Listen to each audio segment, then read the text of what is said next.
yang menuntun, yang mengajari, yang memberikan firman kebenarannya. Bahkan sampai saya sudah berkhotbah di mana-mana dan saya mengucap syukur apa rencana Tuhan di dalam kehidupan saya. Jadi saya berumah tangga sudah hampir 40 tahun, diberkati 5 orang anak. Anak saya nomor 1 ini berkat Tuhan semuanya. Nomor 1 bekerja di Pengadilan Negeri Jakarta Pusat. Nomor 2 dokter spesialis penyakit dalam, bekerja di Rumah Sakit Bogor Senior. Nomor 3 kurator yang sebentar lagi menikah. Nomor 4 baru lulus S2. Nomor 5 selesai pendidikan Akpol dari Semarang, sekarang penempatan di Kapolda Kalimantan Utara sebagai Kanit Reserse. Jadi ini semuanya berkat Tuhan. Karena saya jujur, aku cuma mengandalkan Tuhan, tidak mengandalkan manusia. Kalau kita mengandalkan manusia selalu kecewa. Oleh karena itu, Bapak Ibu, saya mengambil tema pagi hari ini yaitu berjaga-jaga. Kita tahu akhir-akhir ini kita tidak tahu apa rencana Allah yang Maha Tinggi. Kita banyak sangat prihatin kejadian di seluruh dunia ya, bukan di Indonesia saja, bahwa kita mengalami perubahan yang sangat signifikan. Kita tidak tahu apa rencana ke depannya, apa tantangan yang harus kita hadapi. Apalagi anak-anak muda yang sekarang baru mau berkembang dalam kehidupannya, mau mencari masa depan, mencari jati diri. Oleh karena itu saya coba buka di Lukas 21 ayat 36.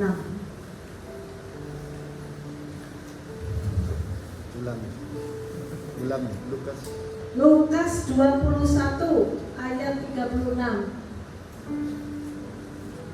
Demikianlah firman Tuhan.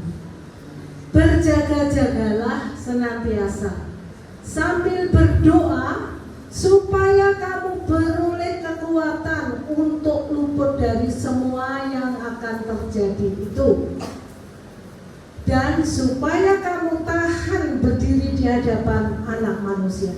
Yang dimaksud Anak Manusia di sini adalah Tuhan Yesus Kristus. Ini secara singkat saya uraikan di dalam kehidupan saya waktu saya menjadi belum mengenal kekristenan. Saya itu kalau di seberang itu kan kita diwajibkan harus sholat, puasa, kita harus menghormati, kita harus sopan, kita harus jaga diri, kita pokoknya harus ada aturan-aturan yang harus kita ikuti. Tetapi di situ saya tidak mendapatkan kedamaian dan ketenangan. Cuma saya mencari-cari terus. Saya tuh taat banget. Saya tuh suka sholat tahajud, yaitu bangun malam jam 12 malam, jam 1 malam. Saya tekuni. Tapi kok aku tidak pernah menemui ketenangan batin. Dan saya terus mencari. Tapi tidak ada yang saya temukan. Terus suatu saat saya berdoa kepada Tuhan, Bapak, Tuhan, aku tidak tahu namamu siapa, yang penting aku mohon, aku ingin beri petunjuk. Jalan kebenaranmu itu yang mana? Aku sudah capek, lelah, tiap malam bangun, harus berusaha, ingin rindu menemui Engkau ya Tuhan yang Maha Kuasa. Ya Allah, tunjukkanlah dirimu itu siapa. Setelah saya ada 1 minggu bergumul begitu sambil tahajud ya, tapi tahajud berlangsung lama. Saya mimpi suatu malam, saya itu ditemui oleh, saya tidak mengenal dia, siapa dia. Dia itu mukanya kehidupanku bersinar luar biasa. Saya bahkan tidak mengenali siapa dia. Dia apa? Mengulurkan tangan. Anakmu, marilah, ikutlah aku. Akulah jalan kebenaran dan hidup. Kalau kamu ingin masuk surga, ingin ketemu aku, ikutlah. Akulah jalan kebenaran itu. Maklum ya, saya kan namanya orang Jawa, Bapak siapa? Saya bilang gitu. Akulah, peganglah tanganku. Jadi beliau tuh memberikan salib, tapi salibnya gede banget itu loh. Setahu saya kalau salib yang gede itu Katolik ya. Tapi saya tidak mempermasalahkan entah itu Katolik atau apa. Yang penting saya sudah mengenal kebenaran, yaitu setelah saya jalani sekian lama, itulah Tuhan Yesus Kristus. Amin. Tepuk tangan Bapak Ibu. Memberi kemenangan, memberi jalan benar, memberi jalan lurus. Itulah iman saya. Jadi saya betul-betul saya mengikuti firman kebenarannya ya Bapak Ibu. Terbukti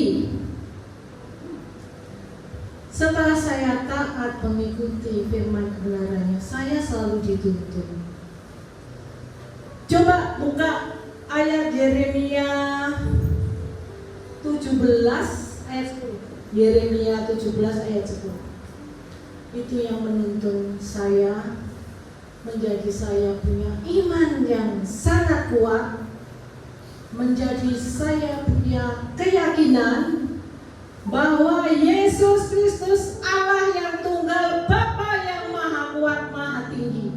Itulah Allah satu-satunya yang kita sanjung, kita puji, dan kita sembah. Itulah kita baca, aku Tuhan yang menyelidiki hati, yang menguji batin untuk memberi balasan kepada setiap orang setimpal dengan tingkah langkahnya, setimpal dengan hasil perbuatannya. Saya sering merenung Bapak Ibu. Coba Bapak Ibu renungkan di dalam kehidupan ini, sejauh mana Bapak Ibu mengoreksi batin, roh hati yang mendalam. Kalau Ibu menjadi anak-anak Tuhan Yesus, apakah saya bertanya di tempat ini? Apakah Bapak Ibu, adik-adik remaja, mbak-mbak semuanya, ada waktu disisakan untuk Tuhan baca firman? Saya tanya dulu, ada? Paling tidak beri waktu 30 menit setiap hari. Kita belajar bergaul dengan Allah. Ya, kalau kita sudah terbiasa bergaul dengan Allah, Tuhan itu kan menyelidiki hati, pikiran, roh kita. Apa yang kita lakukan, apa yang kita minta, kalau tujuannya benar, tujuannya untuk memuliakan Tuhan, itu termasuk menyenangkan hati Tuhan. Kalau kita bisa menyisihkan waktu untuk menyembah Allah yang maha tinggi, coba direnungkan adik-adik sama orang-orang tua bahkan jemaat tempat ini. Selidiki batin kalian itu. Tujuan hidup kita itu untuk apa? Hidup kita di dunia ini cuma menumpang. Ya, saya garis bawahi, cuma menumpang. Oleh karena itu, kegiatan dunia, kegelapan dunia yang semakin menyita waktu, menyeret kita, membawa kita, mempengaruhi kita dengan perkembangan yang luar biasa sekarang ini. Coba renungkan, amati, apalagi saya puji Tuhan ya, berumah tangga sudah kurang lebih 40 tahun. Anak-anak saya sudah dewasa, sudah besar, tidak terlalu susah untuk mengarahkan. Tapi masa depan untuk adik-adik ini kalian, bagaimana dalam membina keluarga, membina anak-anak dengan kegelapan dunia ini. Makanya saya mengajak, paling tidak saya punya beban Yesus sendiri yang hadir, yang memilih aku untuk ikut. Bahkan jejak Yesus itu kita harus turuti, harus ikuti. Karena firman Allah itu ya dan amin. Benar? Oleh karena itu, janganlah adik-adik, apalagi yang muda-muda ini loh, saya tuh masih terpikir, jangan gara-gara pacar satu, pergaulan, ya, entah sebelah pihak nanti tidak seiman. Ini banyak terjadi di mana-mana. Kekristenan ini kita harus pupuk. Makanya ibu mengajak semuanya bergaul dengan Allah. Caranya bagaimana? Yaitu buka firman setiap pagi. Nanti hati, pikiran, roh adik-adik semua akan dibukakan. Tuhan kita itu hidup. Dulu zaman Abraham, Ishak dan Yakub itu anak-anak pilihan Allah. Abraham itu ditemui Tuhan. Zaman dulu aja bisa. Zaman dulu sampai sekarang tidak ada bedanya. Oleh karena itu saya punya kerinduan supaya jemaat di tempat ini semakin tekun, semakin mengenal Tuhan. Jangan waktu-waktu dibuang-buang untuk yang sia-sia, tidak ada gunanya. Sekarang hari demi hari terus bergulir. Tidak terasa sekarang sudah tahun mau habis lagi. Jadi tolonglah, saya cuma mengingatkan ya, nanti suatu saat kalau penghakiman terakhir kita bertemu, tidak ada penyesalan ajakan saya ini. Adik-adik akan dibawa ke dalam roh dan kebenaran itu. Memang kita ikut Tuhan Yesus itu, kita harus memikul salib, Bapak Ibu. Benar, itu ya dan amin, benar. Kita harus hidup seperti Kristus, karena hidup seperti Yesus itu memikul salib. Contoh yang kecil saja. Saya bertugas di Badan Pengawasan Mahkamah Agung. Saya kemarin kesini aja, suami saya dan anak saya yang sudah duluan ke Medan, berangkat dahulu maksudnya. Saya masih laporan tahunan dan lain-lain. Saya itu mengawasi hakim seluruh Indonesia, termasuk suami saya juga saya awasi. Jadi tantangan saya itu sangat berat, sangat luar biasa kalau iblis mau mengganggu saya. Setiap saya di pengadilan, kadang-kadang orang taulah berbisik-bisik, "Ibu di kamar nomor berapa? Bu, boleh saya menghadap ibu?" Apalagi ketua-ketua pengadilan. Aduh, kalau saya datang, "Bu, mohon maaf, kami masih banyak kekurangan." Sudahlah, tapi itulah, saya takut Tuhan. Saya takut suatu saat nanti mempertanggungjawabkan atas tindakan saya. Walaupun orang tidak melihat, tetapi Allah yang Maha Kuasa itu melihat dan menyelidiki hati. Seperti dengan firman kebenarannya ini. Jadi Bapak Ibu, apalagi kalau perkara-perkara kecil, aduh, jangan takut. Saya di kantor nggak naik jabatan, nggak diberi kesempatan untuk memberi duniawi ini, bahkan saya dibenci, saya dilukai, saya tidak dikasih nomor satu, nggak dihormati, tidak masalah. Yang penting aku punya Tuhan Yesus. Dialah pelindungku, Dia penjagaku, Dia Allah yang benar, Dia Allah yang Maha Kuasa. Ya Elohim Yahweh, Allah yang Maha Tinggi. Amin. Beri kemuliaan bagi Dia.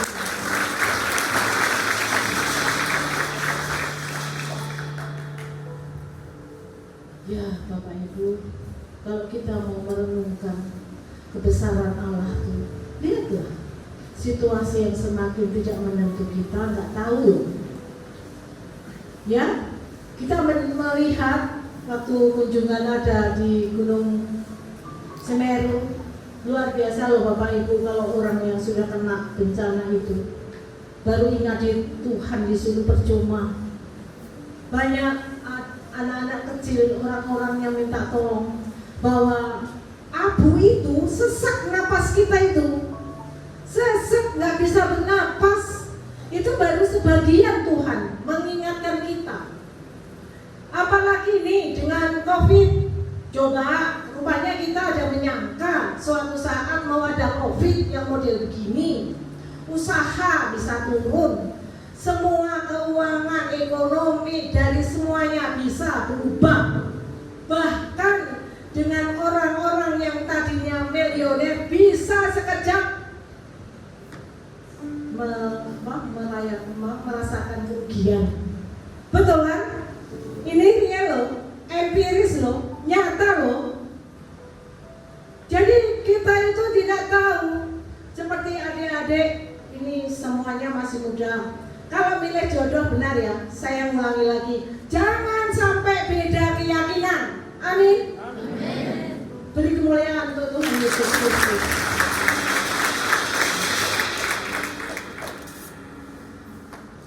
Coba saya juga membuka Roma 1 ayat 17.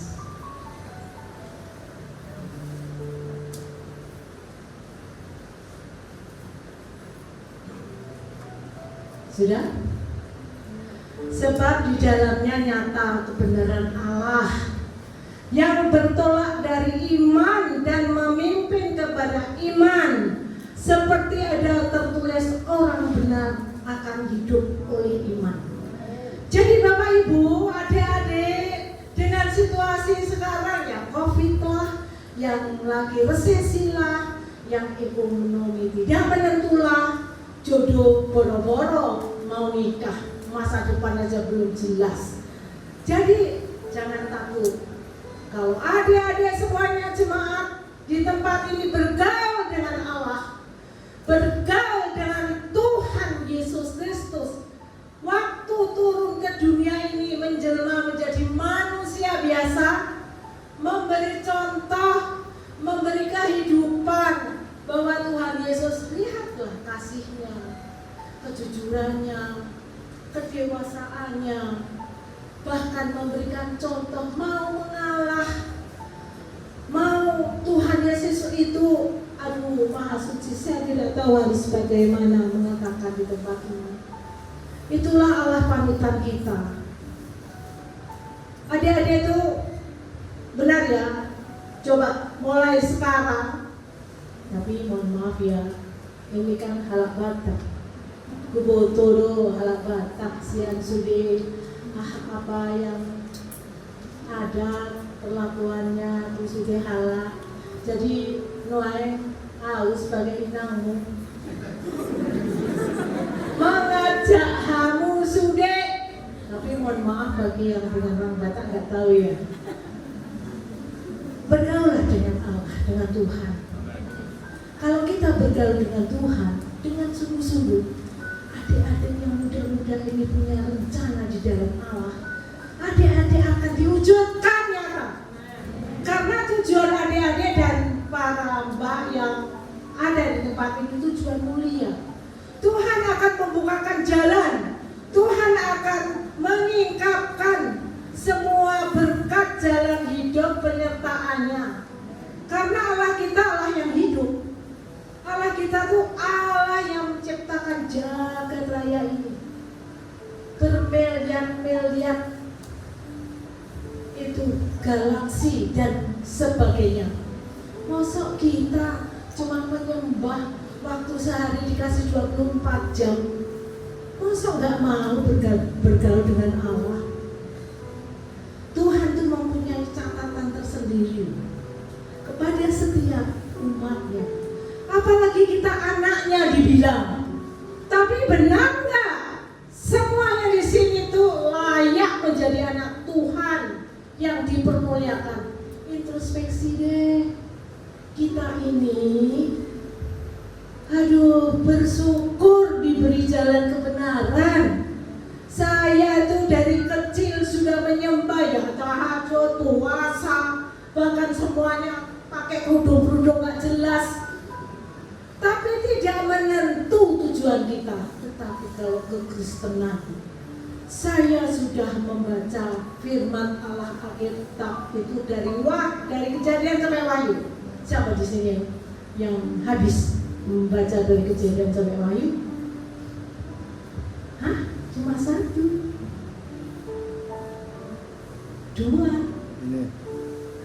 3, 4, 5. Sebenarnya ini mumpung masih ada kesempatan loh. Ya, ini waktu kita tidak tahu apa yang akan terjadi. Ya, saya ingatkan loh ini ya. Kita tidak tahu apa yang akan terjadi ke depannya. Penuh misteri. Tolonglah adik-adik yang muda-muda ini, justru dari muda kalau sudah mengenal Allah, bergaul dengan Allah, seperti Yusuf ya, yang bergaul dengan Allah, cobalah hidupnya disertai Tuhan, dituntun Allah, karena Yesus Kristus itu Allah yang firman-Nya ya dan amin loh. Kalian itu harus benar-benar serius ini. Jangan menganggap Allah saya sholat, aku masih muda, gampang itu sis. Rupanya kita tahu kapan kita dipanggil. Coba, tahu nggak kapan mati kita? Nggak tahu kan? Oleh karena itu saya kan nggak salah mengingatkan kepada adik-adik yang muda. Saya lihat tadi, aduh, masih banyak generasi muda harus bangkit, bisa. Saya puji Tuhan mendidik anak-anak saya dari kecil, baru lahir gini. Saya dudukin tiap pagi 30 menit menghadap Tuhan, baca firman, walaupun nangis apa, saya telaten. Itulah. Tapi akhirnya Tuhan memberi jalan kehidupan kepada anak kami masing-masing. Coba, kami gak nyangka itu, kami cuma berharap kepada Allah yang Maha Mulia. Tuhan Yesus loh yang menciptakan alam jagat raya ini. Dia sampai turun ke dunia ini, memberi contoh, memberi semuanya. Masuk kita tidak mau menyembah Dia, ya kan? Praktekkan, nanti ada perubahan bagi adik-adik semua dan Bapak Ibu di tempat ini. Kalau kita bergaul dengan Allah, kita akan dibukakan loh hati kita yang mendalam. Apalagi zaman sekarang sudah zaman IT ya, semuanya pakai apa itu, nge-mall aja, Bu, masa apa ini? Ya Pak, itu gunanya itu apa? Kalau dipikir-pikir nalar nggak? Zaman dulu kalau masalah batuk, pilek, panas, itu kan sudah kita jalani dengan kehidupan kita sehari-hari ya. Tapi kenapa akhir zaman ini banyak bencana di mana-mana? Teman kantor saya yang sudah meninggal juga banyak. Jabatan seakan-akan tidak ada artinya, ya. Karena dengan COVID ini kita juga tidak tahu umur apapun itu. Ini udah nyata di depan kita, udah real, empiris, kejadian nyata. Ya, sebelum Semeru, Merapi, gunung yang lain-lain, dulu pernah gunung apa yang di Kapu sana? Nah, itu sebetulnya semuanya itu peringatan bagi kita. Kita tuh masih diberi kesempatan, diberi waktu. Itulah Tuhan kita tuh kasih, Maha Kasih. Ya, kalau nanti sudah kejadian semua perang dunia, kita tidak tahu loh apa yang terjadi sekarang ini. Ekonomi di sana sini sudah morat-marit. Sadar tidak? Kehidupan kita tuh tragis, terancam. Tapi kenapa masih anteng-anteng saja? Nanti kalau kesempatan yang Tuhan sudah terlewati, tidak ada ampun. Ingat itu. Ya, coba boleh nggak kita melakukan nyanyian ya, biar kita tuh bisa mengenal Allah dengan sesungguhnya. Ayo, ayo.